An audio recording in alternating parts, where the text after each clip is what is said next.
Di sosialisasi ini diangkatnya komoditas padi dan jagung. Selanjutnya.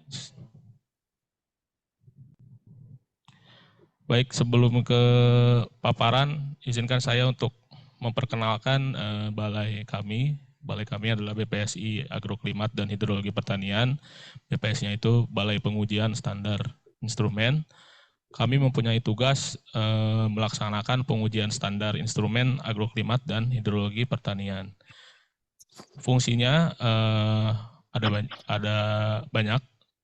Salah satunya adalah pelaksanaan pengujian standar instrumen agroklimat dan hidrologi pertanian. Tugas dan fungsi ini adalah yang tercantum di Permentan nomor 13 tahun 2023. Bisa lanjut, Mas? Baik, Bapak Ibu, sebelum ke bahan tayang, izinkan saya memperkenalkan standar nasional Indonesia ini sebagai acuan ya, yang di Indonesia ini segala sesuatunya harus sesuai dengan standar gitu. Jadi SNI ini sebagai acuan ini ada 4 fungsi, yaitu acuan transaksi pasar memilih produk berkualitas, acuan industri dalam berproduksi, acuan masyarakat untuk hidup aman, nyaman, sehat, tertib, dan teratur, dan acuan pengawasan produk masuk dan beredar di pasar. Sementara manfaatnya itu bisa meningkatkan kualitas barang dan pelayanan, meningkatkan keuntungan dan mengurangi biaya, ini terkait efisiensi, lalu meningkatkan daya saing UKM, memperluas pangsa pasar untuk ekspor, memenuhi regulasi pemerintah, dan membentuk budaya mutu. Bisa lanjut, Mas? Baik, ini adalah SNI 9230/2023 dengan judul Spesifikasi Informasi Geospasial Zona Indikatif Pengembangan Infrastruktur Panen Air Pertanian. Jadi standar ini dirumuskan semangatnya itu semangat di balai kami itu untuk meningkatkan indeks pertanaman di lahan-lahan yang membutuhkan optimalisasi air. Nah, seperti yang sudah disebut oleh Bu Kabak TU sebelumnya, SNI ini ditetapkan di Jakarta pada tanggal 29 Desember 2023 oleh Kepala Badan Standarisasi Nasional atau BSN. SNI ini Bapak Ibu bisa unduh di website resmi BSN, yaitu di sispk.bsn.go.id. Lanjut, Mas. Selayang pandang berarti daftar isinya itu terdiri dari gambaran umum, lingkup spesifikasi, identifikasi produk data, isi dan struktur data, sistem referensi, kualitas data, pengiriman produk data, metadata, pemerolehan data, pemeliharaan data, dan penyajian peta. Baik, latar belakang penyusunan SNI ini seperti kita tahu bahwa lahan pertanian di Indonesia itu terdiri dari 2 jenis lahan, ada lahan sawah dan lahan kering. Lahan sawah ini umumnya digenangi air dan biasanya dibudidayakan untuk padi. IP-nya itu biasanya rata-rata sudah 200, ada juga yang di bawah itu, khususnya lahan sawah tak ada hujan. Lahan sawah tak ada hujan ini biasanya mentok-mentok di 150. Gitu. Dia tidak karena menunggu hujan, jadi hanya bisa menanam padi sekali dalam 1 tahun. Lalu selanjutnya ada lahan kering. Lahan kering ini adalah lahan yang tidak tergenang oleh air dan bisa dibudidayakan untuk tanaman pangan dan hortikultura. Nah, ini lahan kering ini biasanya rata-rata IP-nya itu hanya 100. Permasalahan dari kedua lahan tersebut adalah sumber airnya yang tidak tersedia karena mungkin ada beberapa faktor, bisa jadi kalau di sawah irigasi teknis itu infrastrukturnya belum sampai ke lahannya atau terjadi kebocoran. Kalau di lahan kering itu biasanya tidak terdapat sumber air, baik itu permukaan ataupun air tanah. Dan di lahan kering juga biasanya dia lahannya itu terjal ya, maksudnya perbedaan elevasinya terlalu tinggi. Lalu permasalahan tersebut membuat indeks pertanamannya menjadi turun sehingga menghambat peningkatan produksi pertanian. Lalu solusinya dari peningkatan produksi pertanian terhambat itu adalah infrastruktur panen air pertanian ini, atau bisa kita sebut IPAP, yang berfungsi sebagai pengumpul, penyimpan, lalu menyalurkan atau mendistribusikan air tersebut sebagai sumber irigasi tambahan atau suplementer. Hal pertama yang dilakukan untuk perencanaan dan pembangunan infrastruktur panen air itu adalah pemetaan lokasi potensi sumber air yang terdekat dengan lahan target. Lokasi tersebut nanti bisa kita sebut sebagai zona indikatif yang sesuai dengan klasifikasi setiap infrastruktur panen air. Nah, SNI ini diharapkan dapat mendukung penyediaan informasi indikatif jenis dan sebaran dari infrastruktur panen air pertanian. Lanjut, Mas. Ruang lingkupnya dari SNI ini, infrastrukturnya itu terdiri dari 6 jenis. Pertama itu dam parit, lalu kedua perpompaan, ini khusus untuk air sungai. Lalu ketiga itu embung, keempat itu long storage, kelima sumur dangkal, keenam sumur dalam. Apa definisi dari setiap infrastrukturnya nanti dapat dijelaskan di slide berikutnya. Lalu kami batasi juga sumber air yang dapat dimanfaatkan pada SNI ini, yaitu air permukaan. Air permukaan itu bisa berupa air sungai, air danau, lalu air tanah, dan air hujan. Lahan targetnya juga kami batasi hanya lahan-lahan seperti lahan sawah tada hujan, lahan kering, lahan tegalan. Ini dengan semangat untuk meningkatkan IP ya, meningkatkan IP yang awalnya 100, atau mungkin di lahan kering, lahan tegalan ada beberapa lahan tidur, jadi mungkin IP-nya bisa 0 mungkin. Lalu tingkat kedetailan informasi geospasial yang ditetapkan dalam SNI ini adalah pada skala ekuivalen 1:250.000, jadi tidak terlalu detail seperti itu. Acuan normatifnya, ini ada beberapa acuan normatif yang kami gunakan dalam penyusunan SNI ini. Di antaranya ada SNI 8202, yaitu tentang ketelitian peta dasar. Lalu SNI 8743, penyajian peta rupa bumi Indonesia skala 1:250.000, 1:50.000, dan 1:25.000. Lalu SNI 8843, strip 1, profil metadata spasial Indonesia bagian 1, fundamental. Lalu SNI ISO 19131, informasi geografi, spesifikasi produk data. Dan terakhir SNI ISO 19157, informasi geografis tentang kualitas data. Bisa dilanjut, Mas. Baik, Bapak Ibu, izinkan saya menjelaskan beberapa infrastruktur panen air yang digunakan SNI ini. Yang pertama itu dam parit. Dam parit itu adalah suatu bangunan konservasi air berupa bendungan kecil pada parit-parit alamiah atau sungai kecil yang dapat menahan air dan meningkatkan tinggi muka air untuk disalurkan sebagai air irigasi.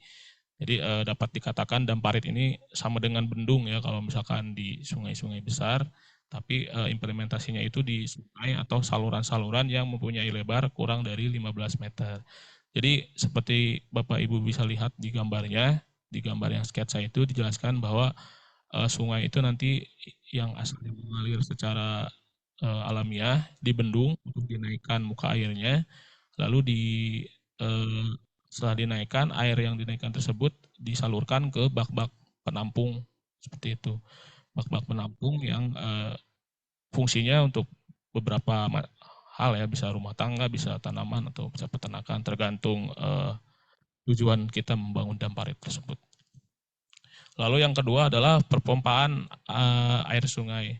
Jadi perpompaan air sungai ini adalah memanfaatkan sumber air permukaan, yaitu sungai, bisa sungai atau bisa danau yang memiliki elevasi atau permukaan air lebih rendah dari lahan dan mendistribusikan melalui saluran irigasi secara gravitasi. Tapi pada perkembangannya, air itu sekarang tidak harus didistribusikan melalui saluran irigasi, tapi ada beberapa case dia langsung dialirkan ke lahan menggunakan selang atau pipa. Konsepnya Bapak Ibu bisa lihat di gambarnya. Jadi pompa itu ditempatkan di sempadan sungai atau saluran, lalu ada pipa yang menjorok ke airnya, lalu air tersebut disalurkan ke lahan. Bisa lanjut, Mas? Selanjutnya, infrastruktur selanjutnya adalah embung. Jadi embung kecil ini didefinisikan sebagai bangunan konservasi air berbentuk kolam atau cekungan yang menampung air limpasan serta sumber air lainnya untuk memenuhi berbagai kebutuhan air. Nah, berbagai sumber air lainnya itu bisa dari sungai, mata air, atau air hujan. Nah, dalam prakteknya embung ini seringkali digunakan untuk menghindari kekeringan pada musim kemarau. Jadi sumber air embungnya yang khususnya air hujan ditampung selama musim hujan, lalu dialirkan ke lahan pada saat musim kemarau. Jadi kalau dilihat di gambar embungnya ini, kalau sketsanya ini yang dari sungai ya Bapak Ibu. Jadi ada sungai yang mengalir, terus dia ditampung ke sebuah kolam yang biasanya konstruksinya itu bisa bermacam-macam. Kalau di contoh ini dia pakai semen, beton gitu. Ada juga yang pakai geomembran. Geomembran itu seperti lapisan seperti terpal, tapi dia lebih elastis dan tahan air ya, tidak bocor gitu. Nah kalau misalkan sumber airnya itu curah hujan, berarti hanya kolam saja seperti yang di atas ini, yang di gambar kolamnya. Jadi tidak ada saluran yang mengalir gitu dari intake-nya. Lalu selanjutnya adalah long storage. Jadi long storage ini adalah bangunan penahan air yang berfungsi menyimpan air dalam sungai, kanal, dan atau parit pada lahan yang relatif datar dengan cara menahan airan untuk menaikkan permukaan air sehingga volume tampungan airnya meningkat. Biasanya pembangunan long storage ini diterapkan pada saluran yang sudah tidak digunakan sebagai pembawa atau pengumpul air lagi. Jadi konsepnya sama persis dengan embung. Jadi air dibiarkan mengalir ke saluran. Bedanya itu dengan embung adalah kalau long storage ini dia biasanya memanjang berbentuk seperti saluran. Nah, selain untuk tampungan biasanya kalau penerapannya di bidang lain, kalau di bidang pengelolaan banjir itu long storage itu digunakan sebagai penahan arus ya. Jadi arus yang deras dimasukkan ke long storage supaya tenang gitu. Jadi volume air banjirnya tidak terlalu besar. Bisa dilanjut, Mas? Selanjutnya adalah sumur dangkal dan sumur dalam. Sumur dangkal dan sumur dalam ini adalah sumur gali atau sumur bor dengan kedalaman kurang dari 40 meter untuk sumur dangkal dan lebih dari 40 meter untuk sumur dalam sebagai sumber irigasi suplementer atau tambahan. Dalam perencanaannya, pembuatan sumur ini diperlukan survei geolistrik untuk memastikan ada di kedalaman berapa air tanah itu berada. Nah, jadi sebenarnya definisi dari kedalamannya juga ini berbeda-beda ya. Kadang ada yang mengungkapkan di atas, di bawah 60 itu baru masih sumur dangkal. Ada juga yang di atas 60 itu udah sumur dalam gitu. Berbeda-beda setiap kementerian. Lalu ini seperti yang sudah saya sebut tadi sebelumnya, survei geolistrik ini ada contoh survei geolistrik yang pernah balai kami lakukan waktu kegiatan di Sembalun. Jadi dapat dilihat bahwa lapisan air itu terdapat pada kedalaman 20 meter dengan tebal sekitar 11 meter dan pada kedalaman 40 meter dengan tebal sekitar 27 meter. Jadi nanti dari hasil survei geolistrik itu dapat dilihat ada di kedalaman berapa, lalu tipe batuannya seperti apa. Lanjut, Mas. Baik, Bapak Ibu, ini adalah data-data yang dibutuhkan untuk melakukan analisis seperti di SNI 9023-2023 ya. Jadi pertama itu adalah peta lahan sawah. Jadi peta lahan sawah ini menunjukkan batas dan sebaran sawah dengan informasi tambahan mencakup tipologi lahan sawah, lebih bagus juga kalau misalkan ada atribut indeks pertanaman, produktivitas, dan infrastruktur irigasinya seperti apa. Lalu selanjutnya adalah peta penggunaan lahan. Peta ini menunjukkan batas dan sebaran penggunaan lahan yang secara umum mencakup pemukiman, hutan, tegalan, badan air, kebun campuran, dan semak belukar. Tapi yang digunakan adalah dalam SNI ini adalah tegalan. Lalu peta lahan kering. Peta lahan kering menunjukkan sebaran lahan kering yang digunakan untuk pertanian. Selanjutnya adalah peta kawasan hutan. Peta kawasan hutan ini menunjukkan wilayah tertentu yang ditunjuk dan atau ditetapkan oleh pemerintah untuk dipertahankan keberadaannya sebagai hutan tetap. Jadi fungsinya adalah untuk mengetahui lahan target itu sebenarnya masuk ke zona hutan yang dilindungi atau tidak gitu. Selanjutnya adalah peta jaringan sungai. Peta jaringan sungai ini menyajikan alur sungai pada suatu daerah aliran sungai, das, mikronya, lalu makronya itu wilayah sungai gitu. Lalu ada peta hidrogeologi, peta yang menggambarkan penyebaran dan pergerakan air tanah dalam kerak bumi, umumnya pada akuifer. Selanjutnya ada peta rupa bumi Indonesia atau RBI. Peta rupa bumi Indonesia adalah peta dasar yang memberikan informasi mencakup wilayah darat, pantai, dan laut.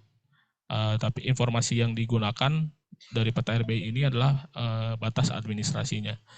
Lalu selanjutnya adalah ada data digital elevation model DIM. Jadi kalau Bapak Ibu yang sudah sering terjun ke dunia peta pasti mengetahui digital elevation model ini ya. Jadi DIM ini adalah data ketinggian yang didapat dari satelit biasanya. Seperti itu. Lalu DIM ini fungsinya dalam SNI analisis yang di dalam SNI ini adalah untuk memperoleh jaringan sungai hingga order sungai terkecil. Jadi data DEM ini digunakan dengan resolusi minimal 90 meter kali 90 meter atau yang lebih detail yang diperoleh dari institusi resmi yang berwenang. Lalu ada peta kemiringan lereng. Peta ini adalah menunjukkan beda tinggi suatu wilayah terhadap jarak mendatarnya. Jadi suatu wilayah dapat berlereng datar, landai, atau hingga curam. Peta ini didapat dari analisis data di EM tersebut. Jadi Bapak Ibu untuk dapat saya sampaikan bahwa semua peta-peta ini ada instansi yang berwenang. Jadi ada wali datanya. Jadi peta yang saya gunakan untuk analisis itu didapat dari kementerian-kementerian yang menjadi wali data di masing-masing petanya. Kecuali digital elevation model dan peta kemiringan lereng. Kalau peta digital elevation model itu kalau 90 kali 90 bisa didapat di SRTM. Kalau yang lebih detail lagi ada Demnas, keluaran dari BIG. Lalu kalau kemiringan lereng ini kan hasil analisis dari data DEM ya, jadi dia tidak ada wali datanya. Bisa lanjut Mas?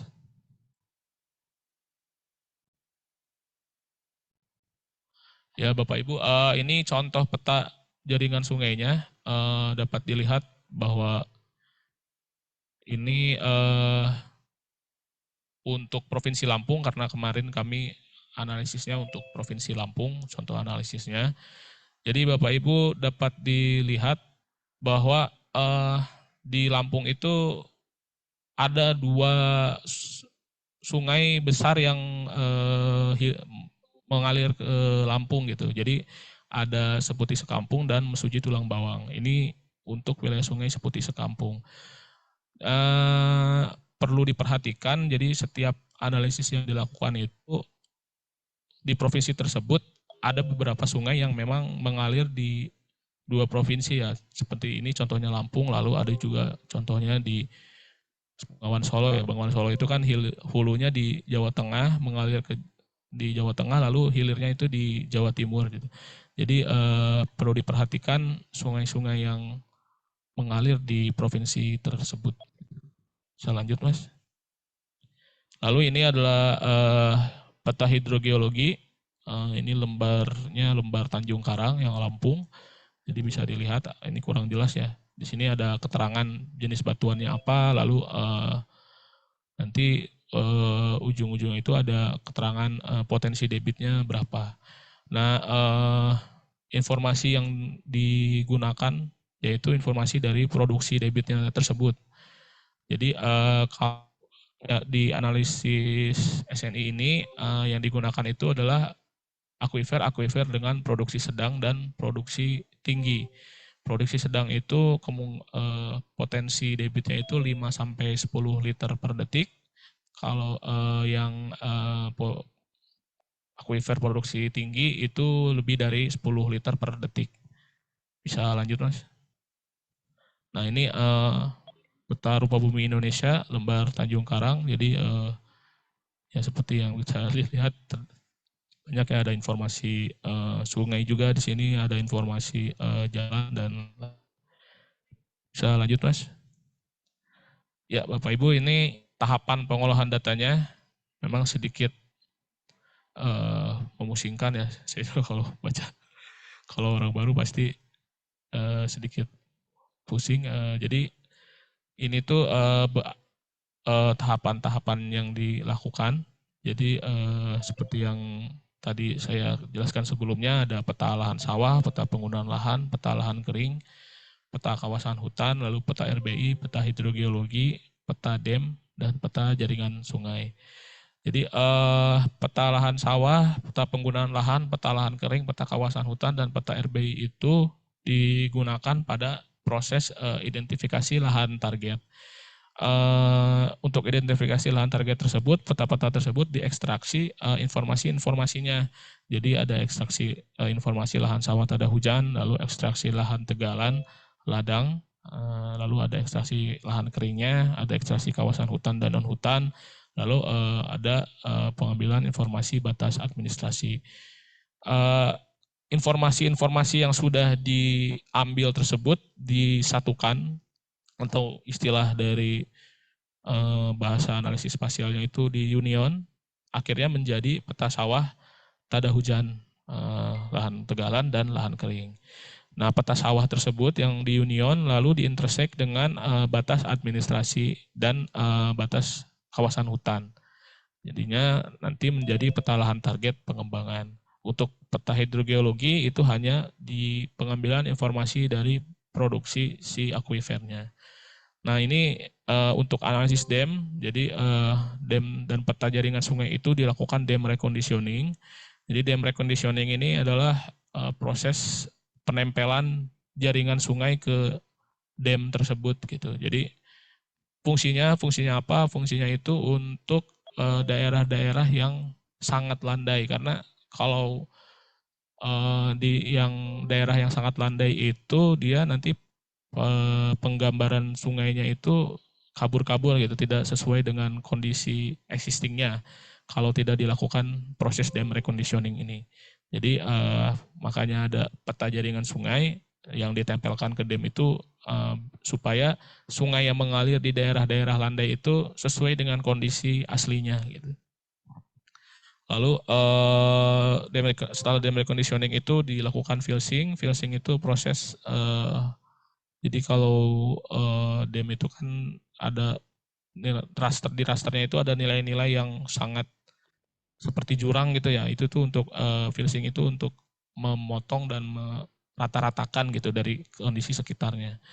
Lalu setelah filsing itu ada flow direction. Flow direction ini mengeluarkan jaringan sungai dan arah alirannya. Setelah itu ada dilakukan proses flow accumulation. Setelah flow accumulation ada drainage network extraction. Setelah itu ada drainage network ordering, sehingga kita dapat informasi sungai beserta nilai orde sungainya gitu. Lalu dam juga dilakukan proses ekstraksi informasi kemiringan lereng yang ujungnya menjadi peta kemiringan lereng. Bisa lanjut, Mas? Ya, jadi yang identifikasi lahan target di slide sebelumnya itu nanti masuk dalam pencocokan kriteria. Kriterianya itu ada 5, yaitu orde sungai, jarak dari air permukaan, jarak dari pantai, potensi hidrogeologi dan kemiringan lereng. Sementara yang analisis dam dan hidrogeologi itu masih ada proses selanjutnya, yaitu jadi diekstraksi kemiringan lerengnya, lalu potensi air tanahnya, alur dan orde sungai dan garis pantai. Jadi yang lihat kemiringan lereng dan lain-lain hingga garis pantai itu dilakukan analisis kembali. Jadi ada peta buffer garis pantai, lalu data potensi hidrogeologi, peta kemiringan lereng, kemiringan lerengnya yang digunakan adalah kemiringan lereng 0% sampai 2%, lalu ada peta buffer sungai. Setelah ekstraksi dari data-data tersebut didapatkan, selanjutnya pemasukan kriteria ke lahan target. Setelah pemasukan kriteria ke lahan target, dilakukan survei lapangan atau validasi dan QC. Apabila tidak, maka itu bisa dikatakan bahwa zona indikatif infrastruktur panen airnya. Kalau tidak, kita mengulang lagi ke kriteria ke lahan target. Bisa dilanjut, Mas? Jadi ini penjelasan setiap tahapannya. Untuk yang pertama itu tadi sudah saya jelaskan, identifikasi lahan target ya. Jadi zona lahan target ini diperoleh melalui analisis spasial, penggabungan peta lahan sawah, peta lahan kering, peta penggunaan lahan, dan peta RBI, lalu ditumpang susun atau overlay dengan peta kawasan hutan untuk memperoleh peta lahan yang terdiri dari 3 atribut, yaitu sawah tada hujan, lahan kering, serta lahan tegalan yang berada di luar kawasan hutan dan jaringan irigasi. Lalu kedua adalah pengolahan data DEM. Jadi pengolahan data DEM ini yang seperti saya sebutkan di sebelumnya, dan ini juga ada penjelasannya kenapa dilakukan DEM reconditioning ini gitu. Jadi mengantisipasi jaringan sungai yang tidak sesuai dengan kondisi di lapangan, khususnya di daerah-daerah landai ya. Lalu yang ketiga adalah pengolahan zona lahan, pengembangan perpompaan dan dam parit. Jadi zona lahan pengembangan IPAP perpompaan dan dam parit ini diperoleh melalui analisis buffer pada peta jaringan sungai dan danau.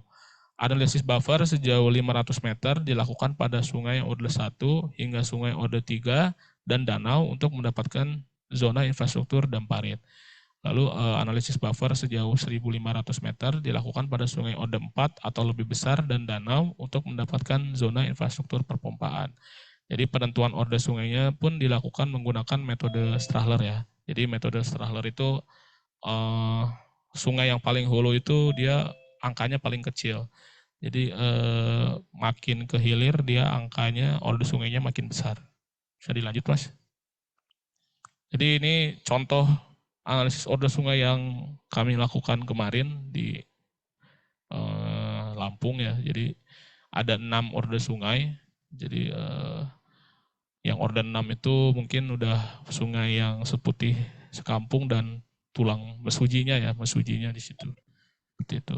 Jadi ini bisa dilihat didapatkan sampai hampir ke hulu ya, sampai hulunya, hulu dari sungai tersebut. Bisa dilanjut, Mas.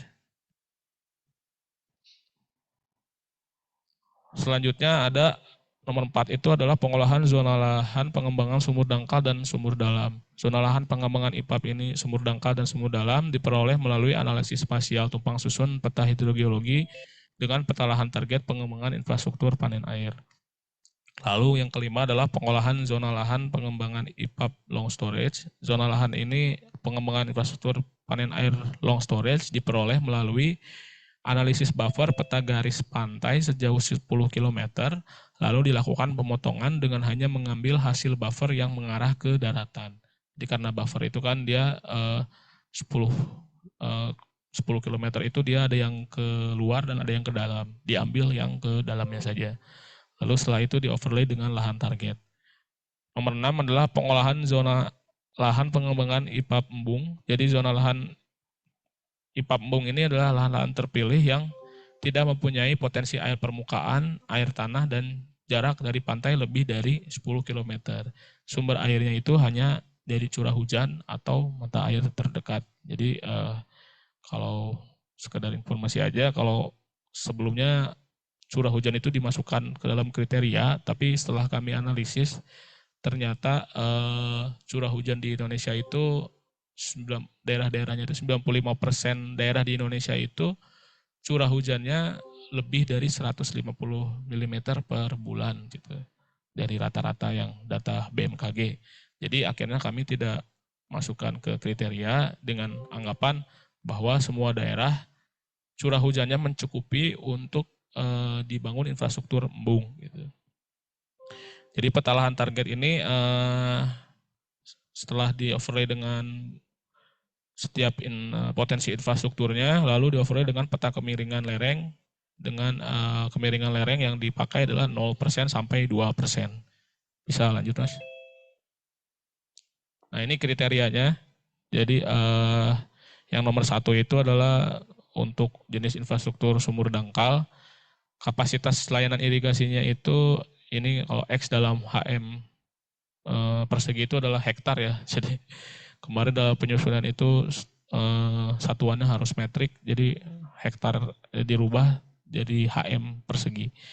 Jadi untuk yang nomor 1 itu yang sumur dangkal itu luas irigasinya, luas layanannya itu adalah 2 sampai 10 hektar. Terus kriteria jarak dari air permukaannya itu lebih besar dari 1.500 meter, jarak dari pantainya tidak ada, kemiringan lerengnya 0 sampai 2%, potensi hidrogeologinya adalah akuifer produksi sedang, orde sungainya tidak ada. Jadi itu untuk sumur dangkal. Lalu untuk yang embung, luas layanan irigasinya itu 2 sampai 8%, jarak dari air permukaannya ini lebih jauh dari lebih besar dari 1.500, jarak dari pantainya lebih besar dari 10.000, potensi hidrogeologinya non akuifer, orde sungainya tidak ada. Lalu yang ketiga ini untuk infrastruktur long storage, kapasitasnya sama dengan luas layanannya sama dengan infrastruktur embung 2 sampai 8 hektar dengan jarak dari air permukaannya lebih besar dari 1.500 meter, lalu jarak dari pantainya kurang dari 10.000 meter. Dengan kemiringan lereng 0% sampai 2%, lalu potensi hidrogeologinya non akuifer. Selanjutnya nomor 4 ada infrastruktur sumur dalam. Dia luas layanan irigasinya itu 10 hektar hingga 20 hektar dengan jarak dari air permukaannya itu 1.500 meter, jarak dari pantainya tidak ada klasifikasi, lalu kemiringan lerengnya 0% sampai 2%, potensi hidrogeologinya akuifer dengan produksi tinggi, orde sungainya tidak ada klasifikasi. Selanjutnya ada perpompaan. Jadi perpompaan ini luas layanan irigasinya itu 2 sampai 75 hektar dengan jarak dari air permukaannya itu kurang dari 1.500. Jarak dari pantainya tidak ada klasifikasi, lalu kemiringan lerengnya 0% sampai 2%. Hidrogeologinya non akuifer, orde sungainya ini adalah lebih besar dari 4. Jadi ini bisa dikatakan sungai-sungai besar ya, yang kalau misalkan dilihat mungkin dari anak-anak sungai sebelum sungai utama gitu, yang airnya itu kemungkinan besar sepanjang tahun ada terus dan tidak pernah kering. Lalu yang terakhir itu adalah infrastruktur dam parit. Infrastruktur dam parit ini kapasitas layanan irigasinya 25 sampai 100 hektar.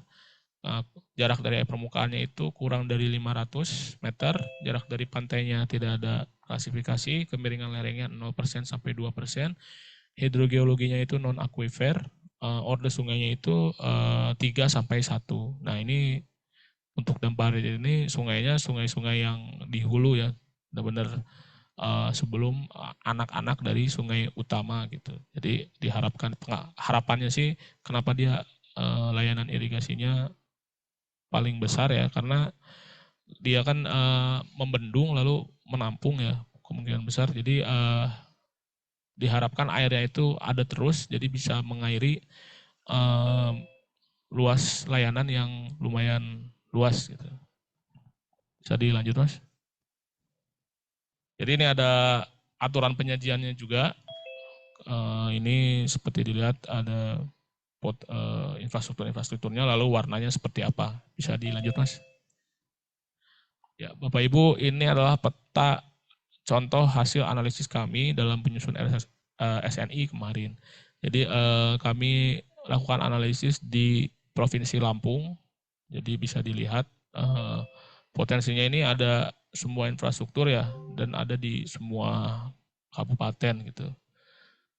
Bisa dilanjut, Mas?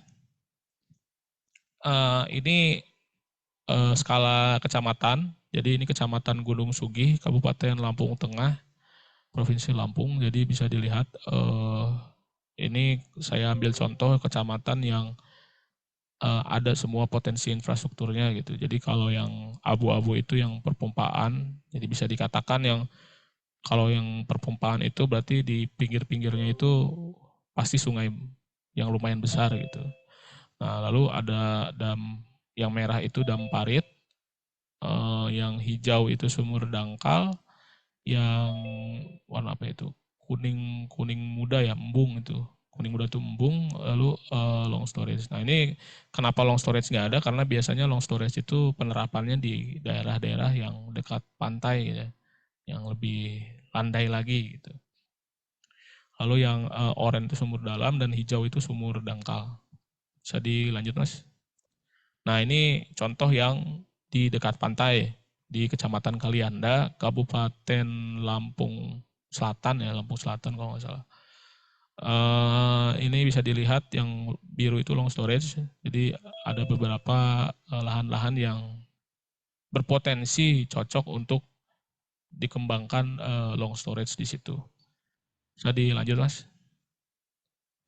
Ya, Bapak Ibu, ini sebenarnya breakdown dari hasil analisis yang kami lakukan. Jadi bisa dilihat di setiap kabupatennya itu ada ya. Jadi luas lahannya, jumlah infrastrukturnya berapa gitu. Nah, untuk jumlah infrastrukturnya ini hanya menghitung potensi lahannya gitu ya. Jadi di situ ada lahan, berarti kami anggap di situ satu infrastruktur gitu. Nah, ini nilai pada tabel ini belum dilakukan verifikasi secara menyeluruh, baik itu lahannya maupun jumlah unitnya. Jadi belum teruji ya. Kami sudah melakukan uji implementasi sebenarnya pada saat proses penyusunan SNI tersebut, tapi hanya di kecamatan yang dua tadi tersebut, di Anak Tuha dan Kalianda. Mengapa seperti itu? Jadi karena keterbatasan waktu, jadi kami tidak bisa memverifikasi di seluruh kabupaten.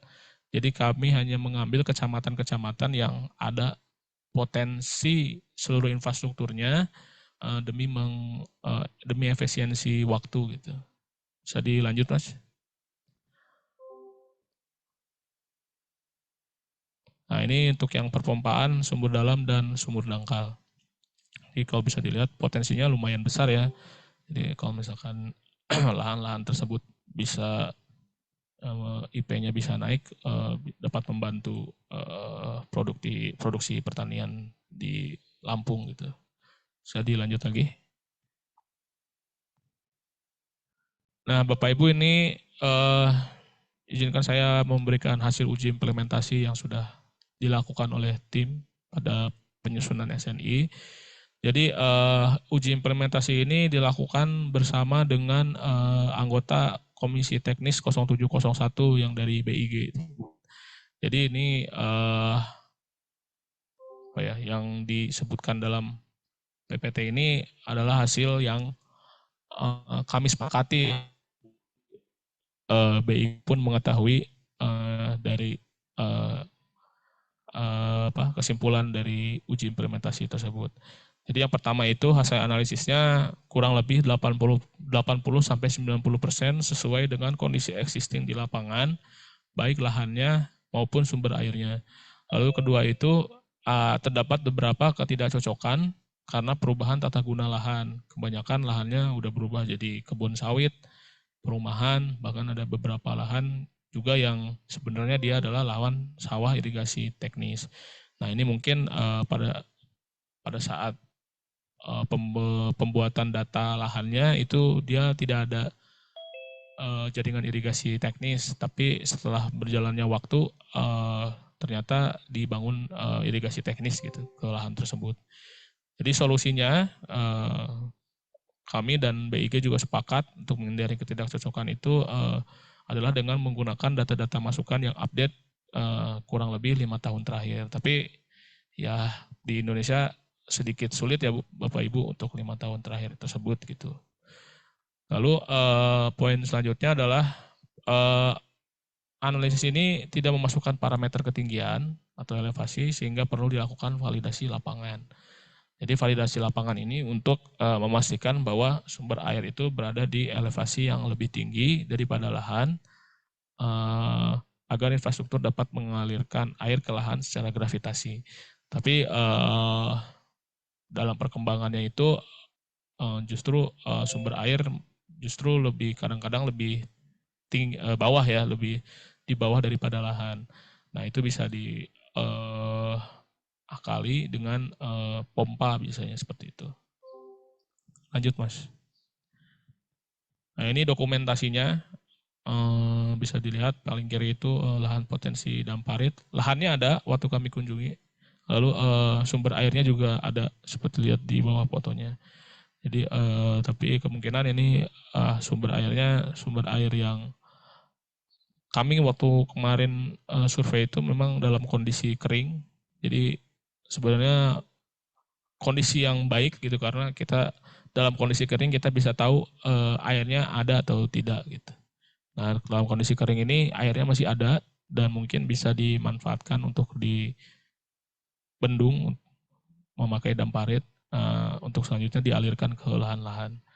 Lalu yang kedua adalah lahan potensi untuk pompanisasi beserta sumber airnya. Lahannya ada, lalu sungainya ada juga gitu. Sungainya ini lumayan besar setelah kapas pada waktu kami survei lapangan tersebut. Mungkin ada sekitar 50 meter lah, 50 meter sampai 40 meter sampai 50 meter lebarnya. Dan airnya itu lumayan banyak gitu, tidak kering gitu. Lalu yang ketiga ada lahan yang berpotensi untuk sumur dangkal dan sumur dalam. Pada saat survei kondisi existingnya itu memang banyak di daerah tersebut banyak sumur yang sudah dimanfaatkan oleh petani gitu. Jadi itu salah satu patokan yang kami ambil. Apabila di lahan tersebut banyak sumur-sumur, berarti potensi air tanahnya lumayan besar gitu di situ. Lalu ada ini yang terakhir adalah lahan potensi embung dan long storage. Jadi kalau yang embung ini memang sudah tidak ada sumber air, dan long storage juga sudah tidak ada sumber air baik itu permukaan maupun air tanah. Nah, yang potensi embung ini pada saat survei yang untuk uji implementasi ini memang dikatakan oleh orang dinas pertanian kabupaten sana itu memang ini lahan tersebut persis yang bakal dikembangkan embung oleh mereka gitu. Jadi ya lumayan tepat gitu proses analisisnya. Bisa dilanjutkan Mas?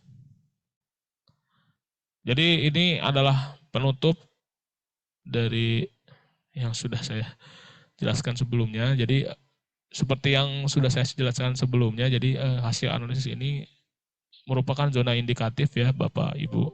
Jadi untuk implementasi itu diperlukan proses yang lumayan panjang gitu. Jadi harus survei dulu lah gitu. Ya seperti survei, investigasi dan desain. Lalu untuk beberapa infrastruktur yang membutuhkan konstruksi seperti damparit, lalu embung gitu, itu kan perlu dilanjut menjadi detail engineering design gitu. Jadi tidak informasi yang didapat dari analisis itu tidak mentah-mentah langsung bisa dieksekusi di lapangan. Jadi itu perlu beberapa tahapan lagi supaya tidak ada kesalahan desain ya di infrastruktur tersebut. Lalu yang kedua, SID yang dilakukan biasanya itu meliputi kalau yang kami lakukan itu meliputi pengukuran hidrotopografi, jadi ada pengukuran sumber airnya, lalu pengukuran elevasi lahannya, lalu ada mapping lahan dengan drone-nya, dan analisis-analisis lain agar memastikan air dapat dialirkan ke lahan. Lalu selain itu, untuk infrastruktur yang membutuhkan pompa, diperlukan analisis mendalam tentang perbedaan elevasi lahan target dengan sumber air, atau biasanya orang sebutnya total head. Jadi untuk memastikan spesifikasi pompa yang dipilih dapat mengalirkan air dari sumber air ke lahan targetnya. Bisa dilanjut, Mas? Nah, ini sedikit iklan ya, sedikit iklan. Ini biasanya yang kami lakukan di balai kami gitu ya. Jadi ada eksplorasi sumber daya air, seperti apa sumber airnya, lalu potensinya seperti apa, lalu dilakukan analisis neraca airnya, lalu dilakukan survei topografi untuk mengetahui perbedaan elevasinya seperti apa, apakah memungkinkan untuk mengalirkan dari sumber air ke lahan, lalu dilakukan mapping lahan kering. Mapping lahan kering ini untuk mengetahui batasan-batasan layanan, jadi layanannya sejauh mana, lalu poligon-poligonnya seperti apa gitu. Lalu selanjutnya dilakukan desain irigasinya seperti apa, lalu ada estimasi efisiensi irigasinya, jadi pipeline-nya seperti apa, lalu teknik pompanisasinya seperti apa gitu. Lalu terakhir ada detail engineering desainnya, DED-nya, jadi nanti keluar RAB dan gambar tekniknya gitu. Jadi RAB-nya dikhususkan untuk infrastruktur tersebut jika diterapkan di daerah tersebut, jadi sudah sesuai, dan gambar tekniknya seperti apa.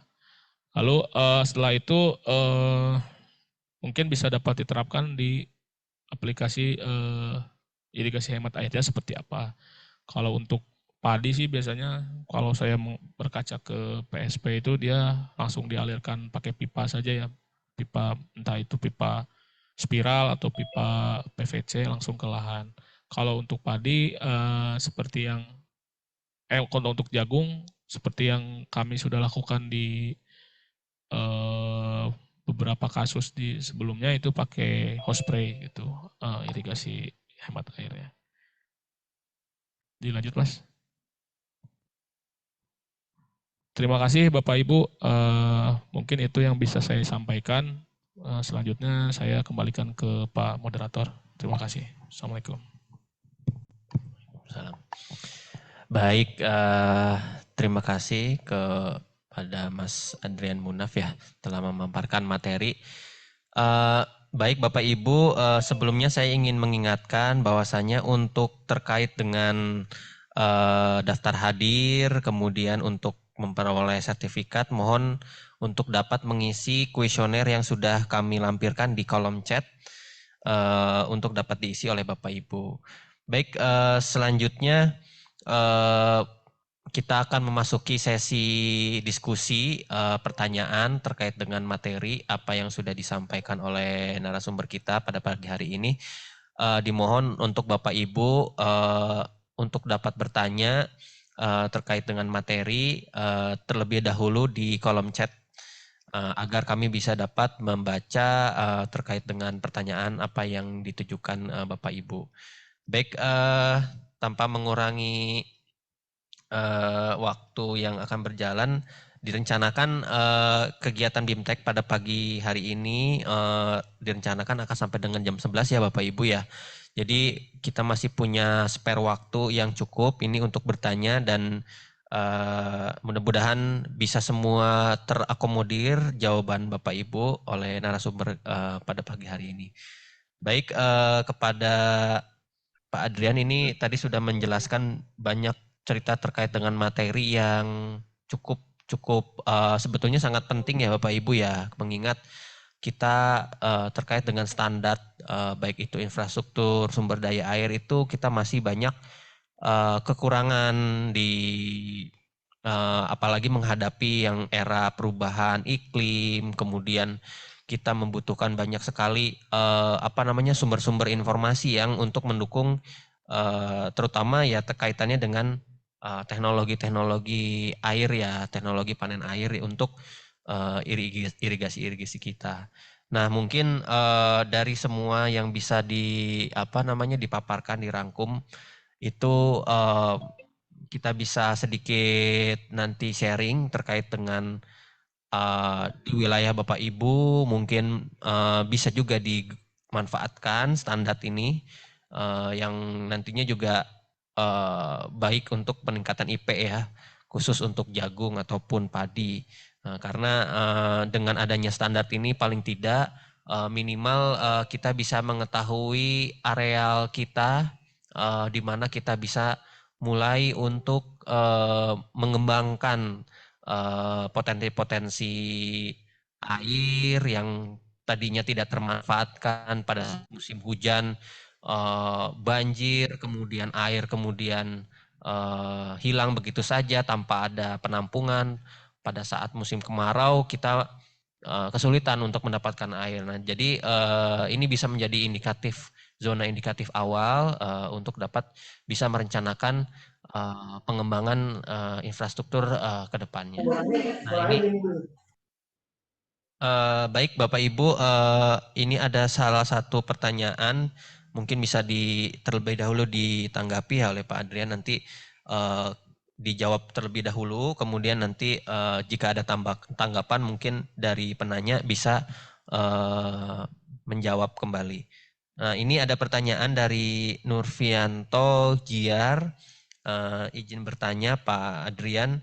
Ada 4 penanya ini, ada 4 pertanyaan. Pertanyaan yang pertama ini terkait dengan apakah penentuan wilayah pertanaman dan IP jagung, padi juga mencangkup data peta yang menggunakan SPI ya, atau indeks kekeringan dan potensi bahaya banjir. Nah, ini apakah ada baik itu korelasi atau di penentuan wilayah tadi digunakan juga peta-peta indeks kekeringan?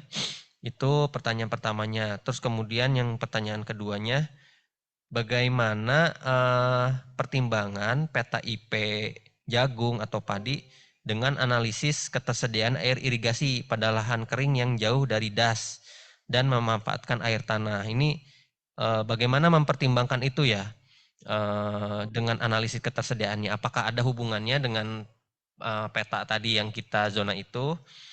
Yang ketiga, apakah dalam pembuatan peta IP jagung dan padi juga dipertimbangkan potensi infrastruktur panen air yang dapat dibangun serta pemilihan jenis irigasi? Nah, ini mungkin lebih ke arah pertimbangan potensinya, bagaimana cara menentukan kali ya, baik itu tadi mungkin bangunan-bangunan yang sudah disebutkan, baik dam parit, pompa, embung, long storage, sumur dangkal, itu bagaimana mempertimbangkannya? Nanti bisa dijelaskan di bagian itu, slide yang tadi dipaparkan. Kemudian yang terakhir nih, bagaimana pemetaannya pada lahan miring? Nah, kalau pada lahan miring atau dataran tinggi itu ada beberapa yang mungkin mekanismenya, kalau yang jagung tumpang sari. Nah, itu apakah tadi dimasukkan terkait dengan pertimbangan kalau misalkan di lahan miring bisa dibangun infrastruktur apa di situ?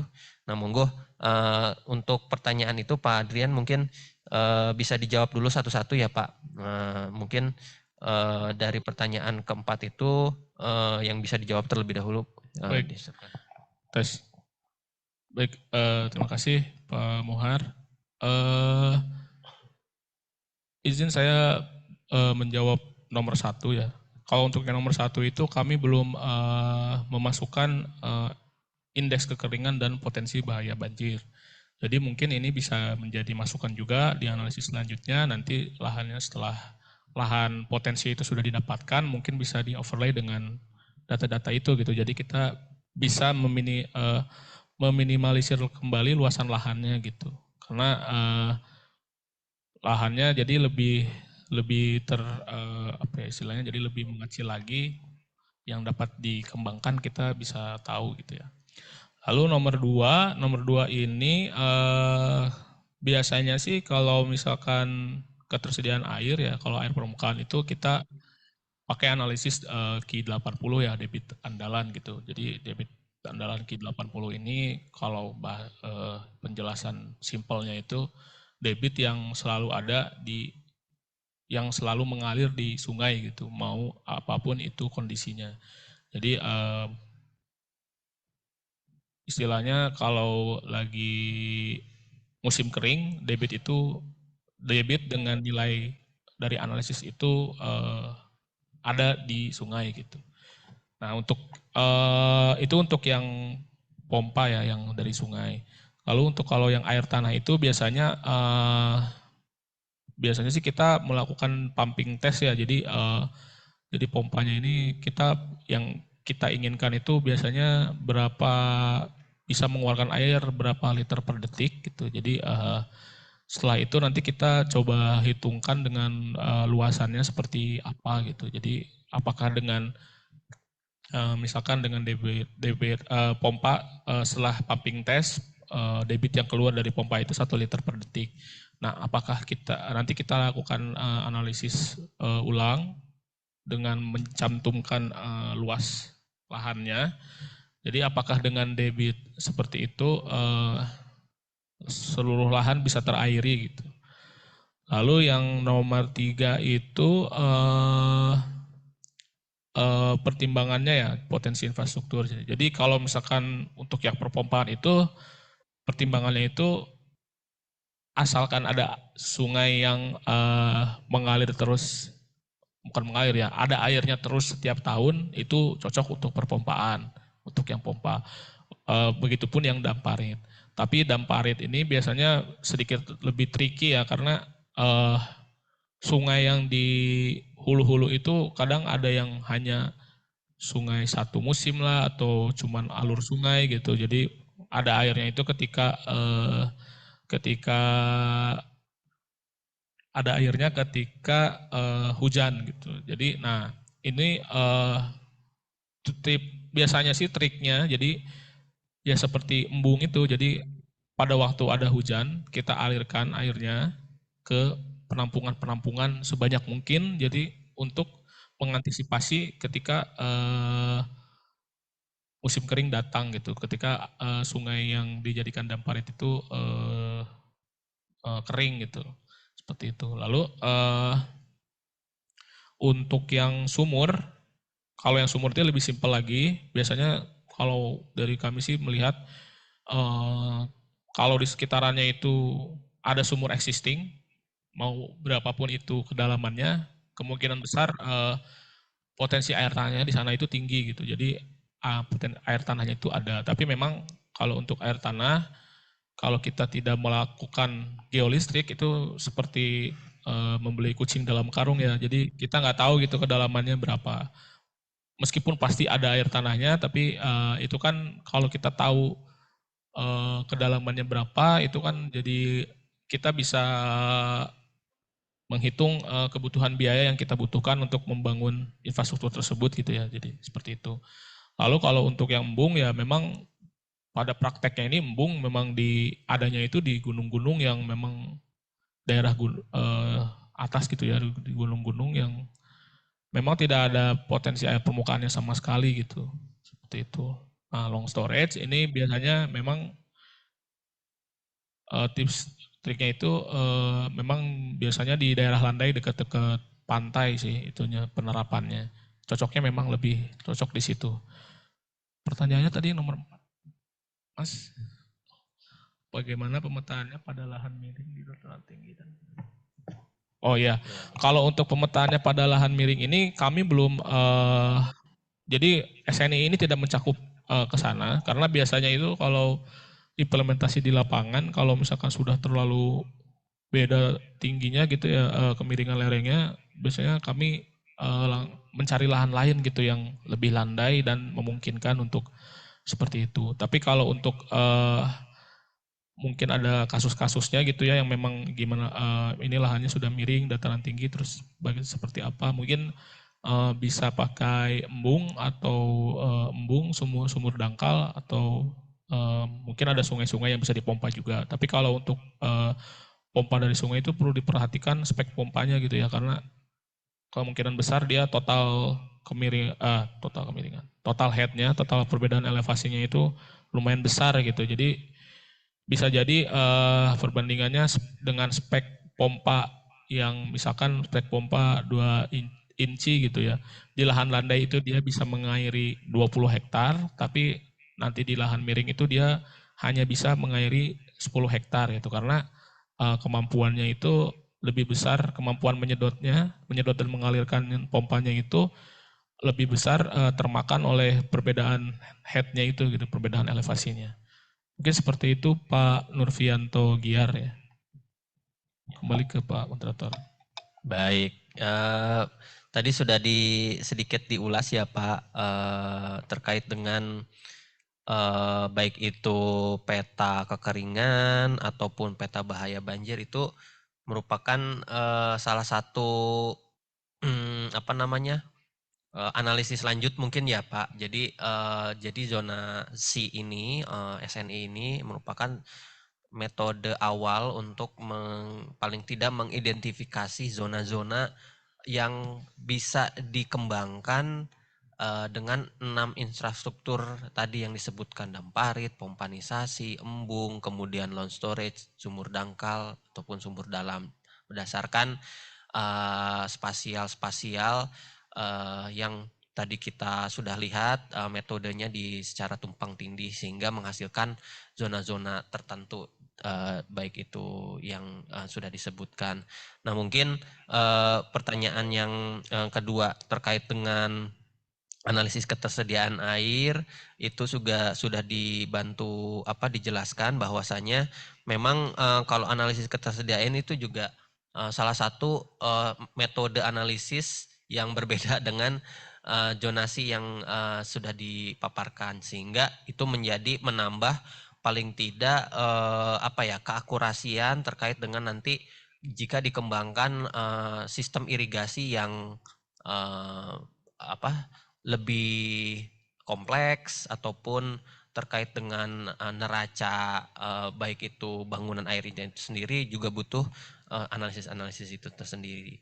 Nah ini izin Pak, Pak Mas Adrian, ini ada tanggapan nih dari Pak Nurfianto terkait dengan bagaimana pengaruh pertimbangan pola rotasi tanam atau sejarah penggunaan lahan pada peta yang akan dibuat berhubungan dengan SWC atau soil water content, sumber air, dan perubahan sifat tanah, karena setiap pemilihan komoditas yang ditanam pasti mempunyai karakteristik efisiensi yang berbeda-beda. Kemudian untuk penggunaan air tanah, apakah juga menaati peraturan dari Kemen PUPR, Ditjen Sumber Daya Air mengenai pengelolaan air tanah, itu bagaimana Pak? Ya. Baik, izin menjawab lagi nih Pak Nurfianto Giar ya. Jadi kalau yang nomor 1 ini memang ini nanti ke analisis selanjutnya ya Pak. Jadi memang analisis selanjutnya itu memang banyak sekali yang bisa dilakukan gitu, selain tadi SPI dulu juga ini juga bisa dilakukan. Kalau untuk yang efisiensi penggunaan air tanaman itu kan memang tiap tanaman berbeda-beda ya, itu masuk ke nanti ke analisis neraca airnya gitu ya, kebutuhan airnya gitu, ketersediaan airnya dan lain-lainnya gitu. Jadi pasti nanti berbeda gitu. Lalu untuk yang nomor 2 ini sebenarnya kalau yang saya tahu ya Pak, setahu saya, jadi kalau untuk yang sungai itu dia jadi sebenarnya kita memang harus menaati peraturan yang dari kementerian-kementerian yang mempunyai kewenangan regulasi ya. Jadi kalau untuk air tanah, saya nggak tahu sekarang, kalau dulu saya masih ada yang bilang ESDM, ada yang bilang PUPR. Tapi ada baiknya memang kita harus menaati regulasi yang sudah diterapkan. Nah, untuk yang sungai itu kemarin saya baru dapat bahannya itu mengacu ke ke Kepmen atau peraturan menteri, saya lupa nomor berapa, tahunnya itu tahun 2024. Jadi di Kepmen PUPR tersebut disebutkan kalau untuk air yang dipompa dari sungai itu kurang dari 2 liter per detik. 2 liter per detik per keluarga itu diperbolehkan. Jadi tidak harus izin dulu, tidak harus melalui Rekomtek, melalui BWS atau BBWS di daerahnya masing-masing gitu. Jadi kan biasanya ini kan kalau pemanfaatan air sungai, terus pemanfaatan air tanah itu kita harus menunggu Rekomtek ya dari ya rekomendasi teknis dari pengelolanya, dalam hal ini kan PUPR seperti apa gitu. Tapi kalau untuk yang sungai itu kurang dari 2 liter per detik per kepala keluarga itu diperbolehkan. Tidak perlu mengurus izin dan lain-lain. Untuk air tanah mungkin lebih ke air tanah dalam ya yang penggunaannya lebih sangat besar. Iya itu kita harus menunggu rekomteknya seperti apa. Seperti itu mungkin Pak yang bisa saya jawab. Baik, tadi apa namanya sudah ditanggapi kembali ya Pak Nurfianto terkait dengan pertanyaan. Ya sudah dipaparkan bahwasannya memang kalau terkait dengan rotasi tanam itu ataupun sejarah penggunaan suatu lahan, baik itu di komoditas tertentu, memang itu lebih ke arah analisis lanjutan setelah mendapatkan zonasi indikatif terkait dengan infrastruktur yang akan dibangun di tempat tersebut. Sebagai contoh mungkin tadi yang sudah dijelaskan misalkan ada bangunan embung. Nah di embung tersebut ternyata sumber airnya ada nih pada saat musim cenderung pada saat musim penghujan. Jadi dimanfaatkan untuk menampung jumlah kelebihan air pada saat musim hujan, kemudian pada saat musim kemarau baru didistribusikan untuk menanggulangi potensi-potensi kekeringan sehingga cenderung untuk pertimbangan pola rotasi ataupun komoditas yang akan ditanam itu setelah zonasi yang sudah diindikatif yang sudah ditentukan oleh metode SNI ini ditemukan seperti itu. Dan untuk tadi sudah ditanggapi terkait dengan air tanah ya. Jadi betul mungkin saya ikut menambahkan bahwasannya memang ada peraturan yang harus ditaati, diikuti.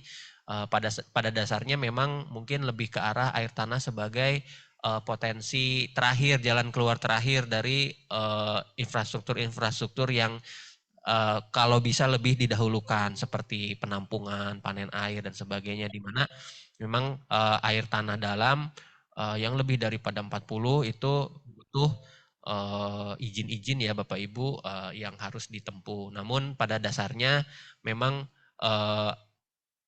jika bisa memanfaatkan potensi bangunan air yang seperti damparit atau embung, longsoret terlebih dahulu itu lebih didahulukan seperti itu ya. Baik, terima kasih atas pertanyaannya banyak sekali ini dari Pak Novianto. Terus kemudian pada pagi sampai hampir mau menjelang siang ini sudah ada 190 peserta. Untuk Bapak Ibu dipersilahkan untuk mengisi kolom chat apabila Bapak Ibu ingin bertanya terkait dengan penerapan SNI ini. Nah mungkin sedikit bisa di-sharing Pak terkait dengan bagaimana sejarah mungkin terkait dengan verifikasi yang sudah dilakukan itu sejauh apa verifikasi bisa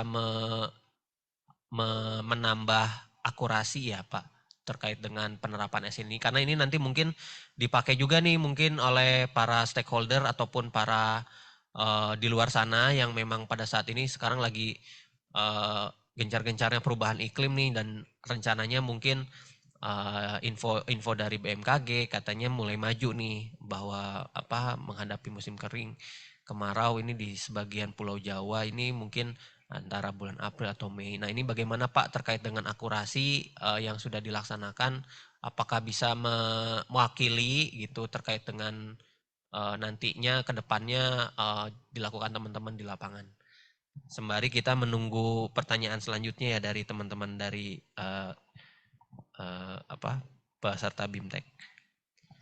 Iya, terima kasih Pak Muhar. Jadi kalau terkait akurasi ya, sebenarnya itu kan berawal dari data yang kita gunakan awalnya gitu ya, pada data awal gitu. Jadi biasanya kalau misalkan yang data-data sudah lebih dari 5 tahun, itu ya verifikasi mungkin bisa menghilangkan sekitar 50% dari total hasil analisis ya. Untuk yang proses awal ini. Nanti setelah verifikasi itu bisa berkurang lagi.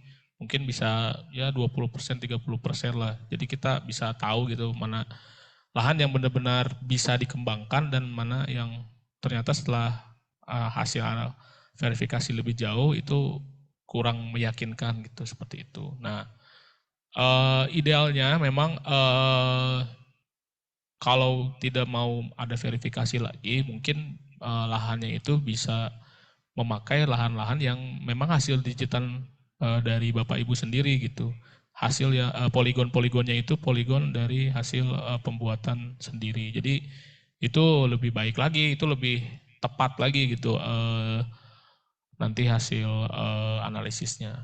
Nah ini kalau dari suruh hasil uji implementasi yang kami lakukan itu kemarin ya memang yang paling banyak eh, apa ya istilahnya tidak akurat itu ya itu yang lahannya karena perubahan tata guna lahan itu kan cepat sekali ya, mungkin setahun sekali itu bisa ya lumayan rubahnya gitu. Nah itu yang membuat jadi ketidakcocokan.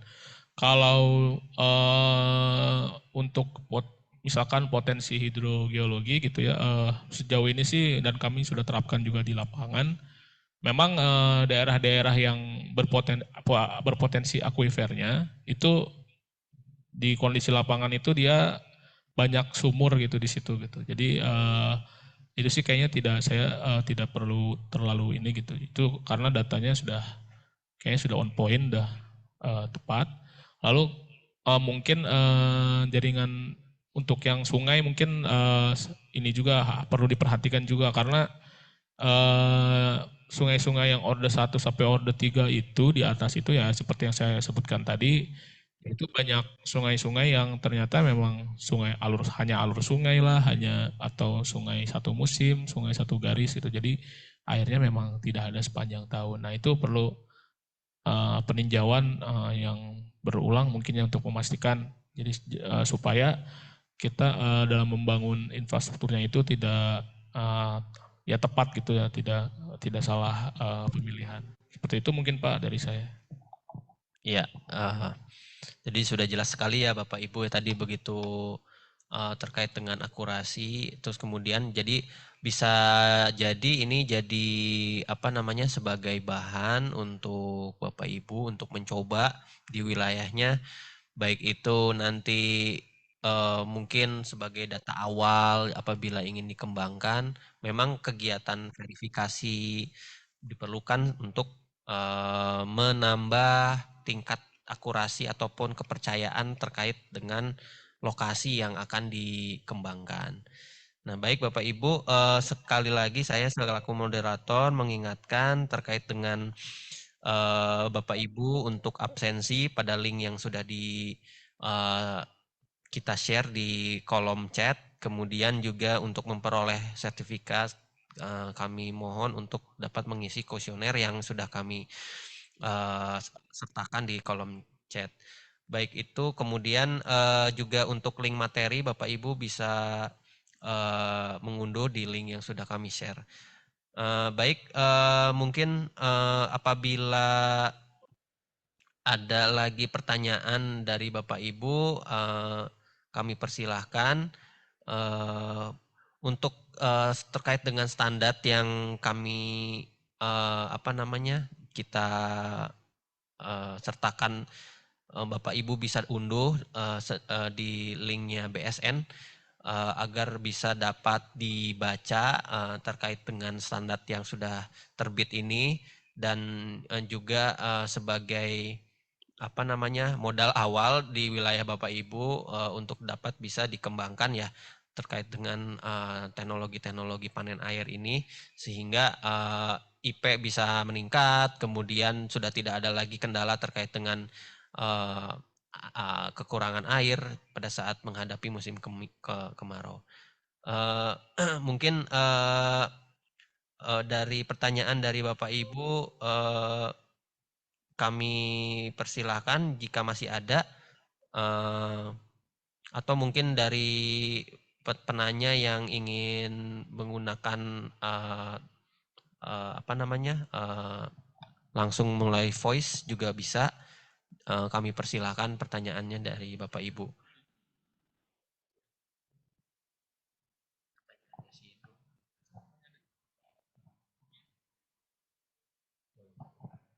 Oh, ini kemudian sambil menunggu pertanyaan dari Bapak Ibu yang lain, ada pertanyaan dari Pak Nurfianto ini, ada yang belum dijawab katanya.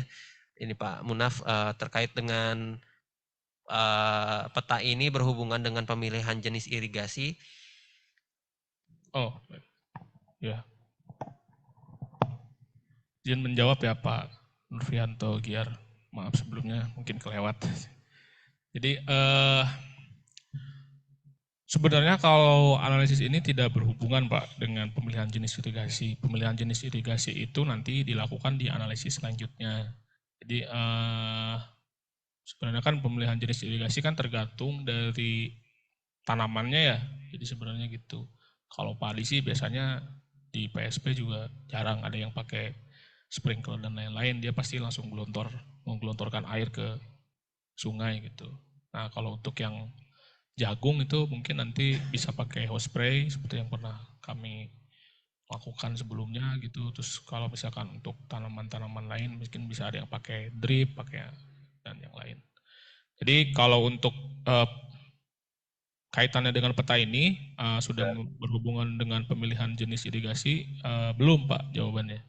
Jadi ini hanya indikatif, sebatas indikatif lahan mana yang berpotensi untuk pemilihan jenis irigasi, desainnya seperti apa itu di verifikasi selanjutnya. Mungkin itu Pak dari saya. Ya baik, terima kasih Pak. Jadi begitu ya Pak Nurfianto. Jadi terkait dengan jenis irigasi itu adalah analisis selanjutnya setelah menentukan bangunan utamanya dulu gitu ya. Jadi bangunan utamanya itu baik itu apa yang diperlukan di situ, dam parit kah atau embung atau mungkin long storage.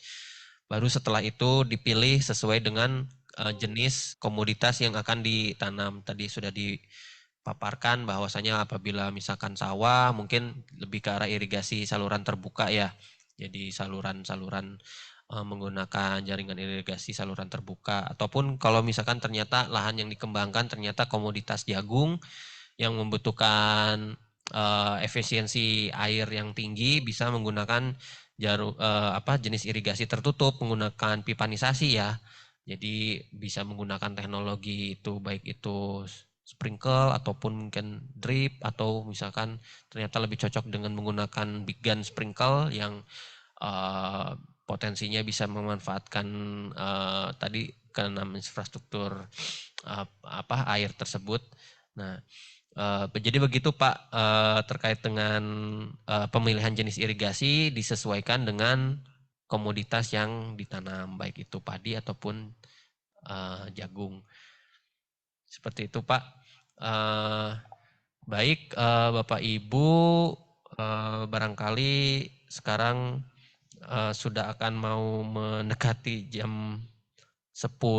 Barangkali kalau sudah tidak ada pertanyaan dari Bapak Ibu peserta BIMTEK dan sudah mengisi baik itu absensi ataupun untuk sertifikat, mungkin kami akan mencukupkan sampai dengan pukul 10 terkait dengan kegiatan BIMTEK ya pada pagi hari ini. Jadi saya sebagai moderator mengapresiasi jalannya acara pada pagi menjelang siang hari ini. Begitu semangat menyimak terkait dengan SNI kita yang baru ini sehingga mudah-mudahan sekali lagi harapan besar kami dari dari dengan adanya SNI ini bisa bisa paling tidak menjembatani terkait dengan permasalahan-permasalahan khususnya pemilihan jenis infrastruktur ya Bapak Ibu yang paling cocok disesuaikan dengan di wilayah Bapak Ibu tempat Bapak Ibu bekerja atau berkehidupan.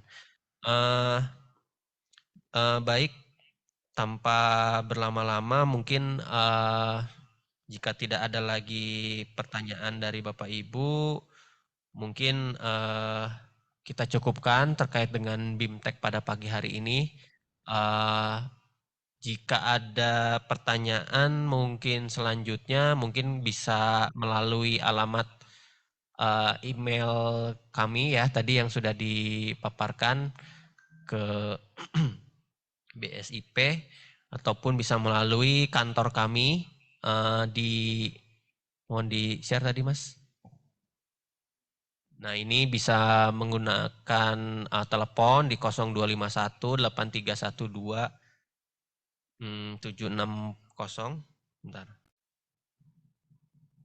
Ini kemudian ataupun meng-email menggunakan email ke agroklimat.bsip.pertanian.go.id ataupun melalui kanal-kanal media sosial kami ada menggunakan Instagram ataupun X BSIP_agroklimat ataupun dengan Facebook di BSIP Agroklimat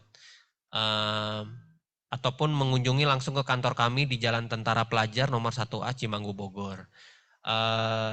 Baik Bapak Ibu, dengan berakhirnya BIMTEK pada pagi hari ini semoga bisa membawa inspirasi ataupun informasi yang lebih banyak lagi buat Bapak Ibu terkait khususnya di bidang agroklimatologi dan hidrologi.